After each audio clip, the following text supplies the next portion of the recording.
Ngunit nung nagsimula ang makilala ang St. Gerard Construction, dumating naman ang panibagong pagsubok. Unti-unti nagsilapitan ang mga district engineers at mga regional directors ng DPWH at mga chiefs of staff na mga mambabatas na nag-aalok ng mga proyektong sinasabi nilang pondo na mambabatas.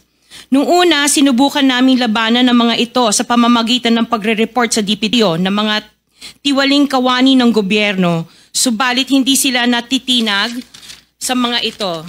Sabi nila dapat tanggapin namin ang realidad na dapat kaming magbayad sa mga pambabatas kung gusto po namin magpatuloy na magkaroon ng project sa gobyerno. Kung hindi, binabala nila na matatanggal na sa listahan ang kumpanya namin at hindi na makakakuha ng kahit anong proyekto. Hindi namin ginusto kailanman na mapasama sa ganitong sistema, pero kailangan namin magpatuloy para sa pamilya at mga empleyado namin. Dahil sa aming paglaban sa mga tiwaling bid na mga mambabatas na nagpondo sa proyekto.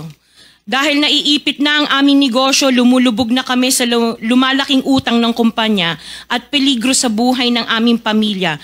Napilitan kaming makisama sa kalakaran kahit labag sa aming kalooban.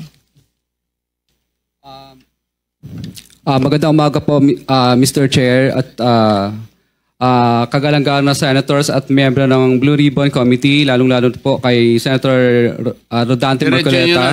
Diretso na. Number 15, sorry po. 16, paulit-ulit kaming ginamit ng mga nasa pwesto sa sistemang ito. Wala kaming magawa dahil kung hindi kami makikisama, gagawa nila ng problema ang project na na-award sa amin sa pamamagitan ng mutual termination o pagkakaroon ng right-of-way problem na parehong nagdudulot ng hindi matuloy ang implementasyon ng mga proyekto.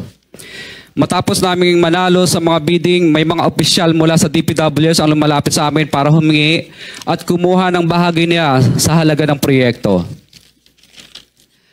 Ang hinihingi nilang porsyento ay hindi bababa sa 10% at umaabot pa sa 25% na naging kondisyon upang hindi maipit ang implementasyon ng kontrata. Ito ay binibigay namin sa kanila ng cash. Ang bawat transaksyon ay may karampatang voucher at ledger na nagsasaad ng mga araw at kung kailan nila ito natanggap. Ilan sa kanila ay sina Terence Calatrava, former Undersecretary of Office of the Presidential Assistant of the Visayas of the Philippines, Kong Roman Romulo of Pasig City, Kong Jojo Ang of Uswag Ilonggo Party List, Congressman Patrick Michael Vargas of Quezon City, Kong Juan Carlos Arjo Aitayde of Quezon City, Nicanor Nicky Briones of Agap Party List, Congressman Marcelino Marcy Teodoro of Marikina, Congressman Florida Robes of San Jose del Monte, Bulacan, Congressman Leandro Jesus Madroño of Romblon, Congressman Benjamin Benji Agarao Jr., Congressman Florencio Gabriel Bemnoel of Anwaray Party List, Kong Leo de Ode Tariela of Occidental Mindoro, Congressman Reynan Arrogancia of Quezon Province, Kong Marvin Rillo of Quezon City, Kong Teodoro Haresco of Aklan, Kong Antonieta Yudela of Zamboanga Sibugay, Kong Dean Asisio of Caloocan, Kong Marivico Pilar of Quezon City. 21. Mayroon ding mga kinatawa ng ilang politiko na nakikipagtakbo sa amin upang manghingi ng porsyento kapalit ng mga porsyento ng mga proyekto. Ang mga porsyentong ito ay 25% ay ipinipilit sa amin bilang karaniwang kalakaran na wala akong kakainang tanggihan. Ilan sa kanila ay sina Regional Director Eduardo Virgilio of DPWH Region 5, Director Ramon Ariola III of Unified Management UPMO, District Engineer Henry Alcantara, DPWS Bulacan First, Undersecretary Robert Bernardo, District Engineer Aristotle Ramos of DPWS Metro First, Pasig City, District Engineer Manny Bulusan of DPWS North, Manila Deo, District Engineer Edgardo C. Pingol of DPWS Bulacan Subdeo, District Engineer Michael Rosaria of DPWH Quezon Second Deo, Karamihan sa mga kawani ng DPWH na nabanggit sa itaas ay paulit-ulit na binabanggit ang delivery ng pera ay para sa kay Saldico na dapat at least 25%. Si Kong Marvin Rillo naman ay ilang beses na binabanggit ang pangalan ni Speaker Martin Romualdez bilang kanyang malapit na kaibigan. 25. Sa tuwing umiinom kami sa Wine Story, sa BGC at sa Shangri-La Mall, sinasabi pa ni Kong Rillo na lahat ng kanyang request para sa pondo ay galing pa mismo sa unprogrammed funds at insertion na inaaprubahan ni Speaker. Ang tao ni Marvin Rillo na si Bogs Magalong ang pumupunta sa amin para kunin ang pera sa aming opisina o sa Wine Story. Si Kong Jojo ang naman lagi ring binabanggit sa lahat ng project sa kanya ay papondo ni Speaker at ni Saldico. Mataas ang hinihingi sa project, dagdag pa niya, hindi naman lahat ng pera ay para sa kanya, kundi para kay Speaker at kay Saldico.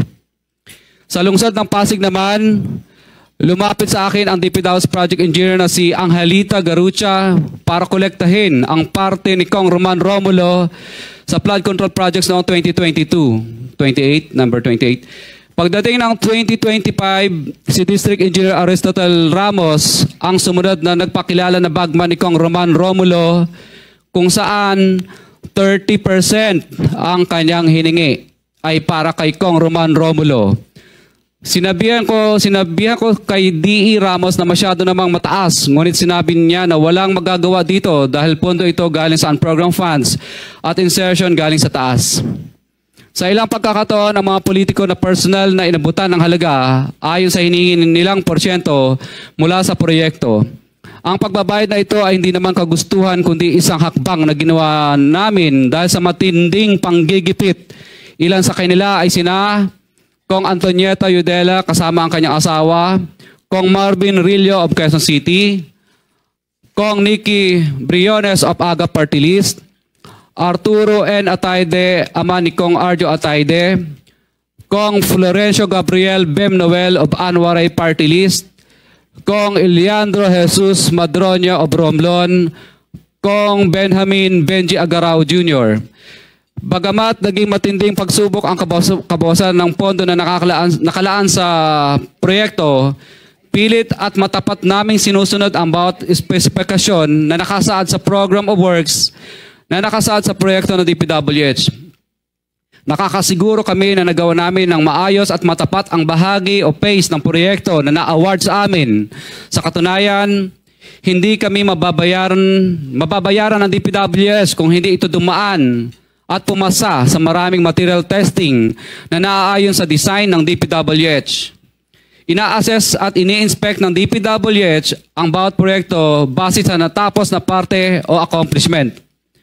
Napilitan kami na i-absorb ang kabawasan na ito na nagdudulot ng maliit na kita o pagkalugi sa ilang projects. Para makabawi, dinadamihan na lang namin ang partisipasyon sa mga projects.